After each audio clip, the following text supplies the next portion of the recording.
Hello and नमस्कार दोस्तों, स्वागत है आपका एक और एजुकेशनल वीडियो में। तो आइए शुरू करते हैं।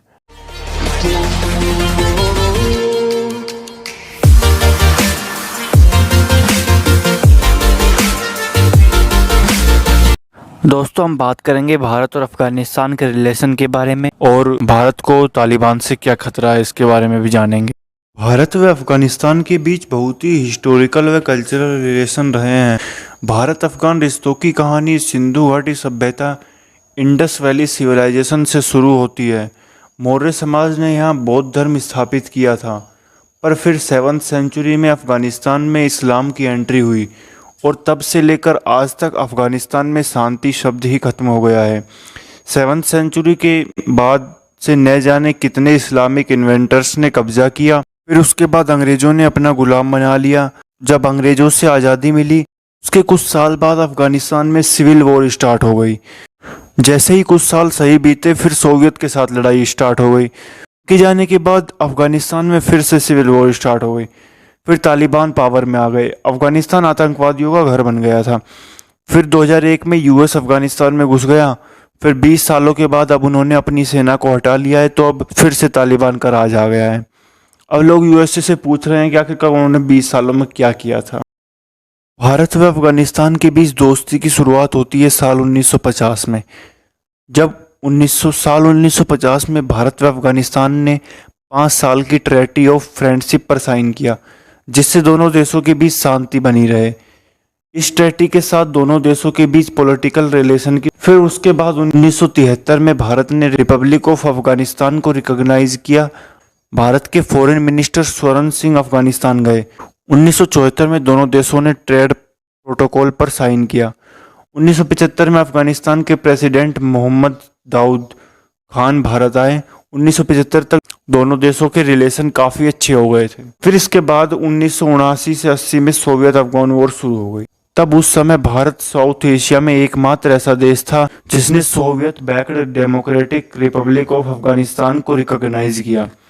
इसके अलावा भारत ने अफगानिस्तान को ह्यूमैनिटरी एड देना शुरू कर दिया। भारत ने कई सालों तक जारी रखा। जब सोवियत अफगानिस्तान से चले गए थे तब भी भारत ने अफगानिस्तान को ह्यूमैनिटरी एड नहीं रोकी। 1989 में सोवियत के आने के कारण अफगानिस्तान में सिविल वॉर शुरू हो गई थी। उस दौरान भी भारत ने अफगानिस्तान गवर्नमेंट की खूब मदद करी। 1996 में सिविल वॉर में तालिबान की जीत हुई।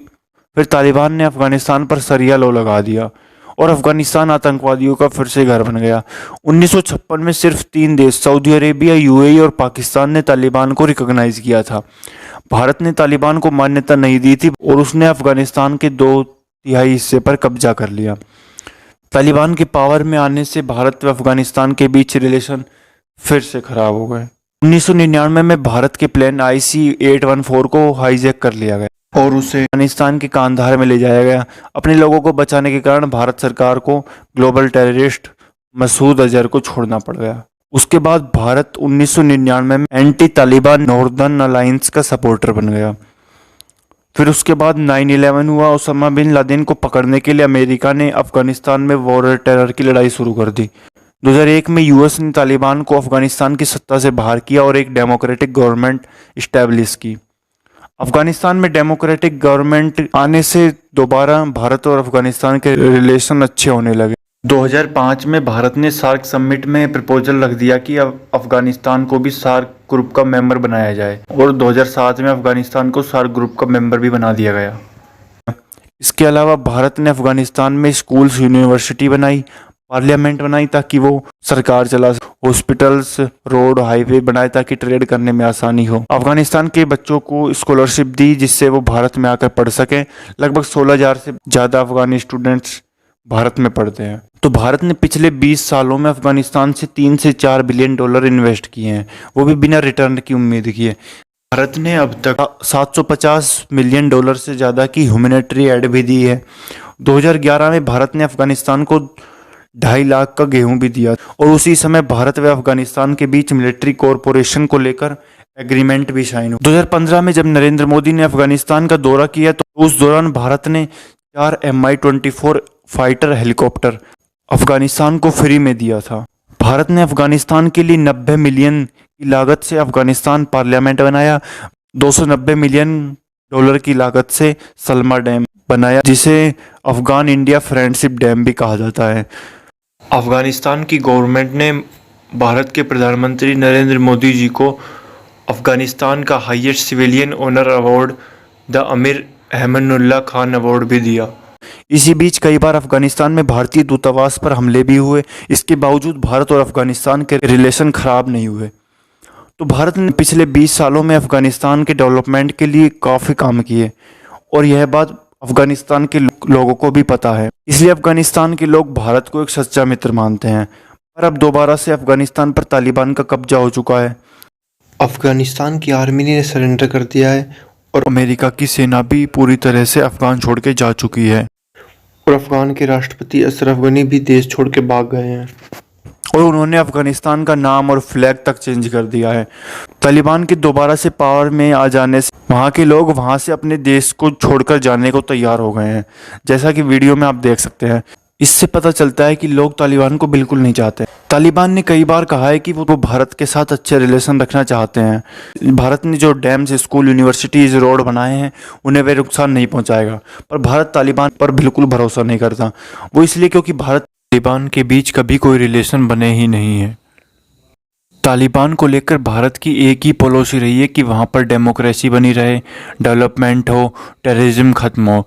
परंतु यह बात तालिबान को कतई पसंद नहीं है। वह केवल अपना राज करना चाहता है, उसको डेवलपमेंट से कोई लेना देना नहीं है। भारत व तालिबान के विचार बिल्कुल अपोजिट हैं। इसलिए तालिबान का हमेशा से भारत के प्रति नेगेटिव एटीट्यूड रहा है। वहीं भारत तालिबान को एक टेरर ग्रुप मानता है। प्रेजेंट में भी हमें यही देखने को मिल रहा है। तालिबान ने खुले तौर पर भारत को कहा है कि वह अशरफ गनी की सरकार को सपोर्ट ना करे, इंडियन आर्मी अफगानिस्तान में न आए। फ्यूचर में भी आपको भारत व अफगानिस्तान के बीच रिश्ते बहुत खराब होते हुए दिखेंगे। वह इसका असर हमें कश्मीर में भी देखने को मिलेगा। वो इसलिए क्योंकि पाकिस्तान खुले तौर पर तालिबान को सपोर्ट करता है। तालिबान को बनाया ही वैसे यूएस और पाकिस्तान ने है। तो अब तालिबान के दोबारा से पावर में आ जाने पर कश्मीर में टेरर अटैक फिर से शुरू हो सकते हैं। आर्टिकल 370 हटने के बाद कश्मीर में शांति बनी हुई है और यह चीज़ पाकिस्तान को कतई पसंद नहीं आ रही। कश्मीर इशू में पाकिस्तान तालिबान की हेल्प लेगा और कश्मीर में फिर से टेरर अटैक करवाएगा।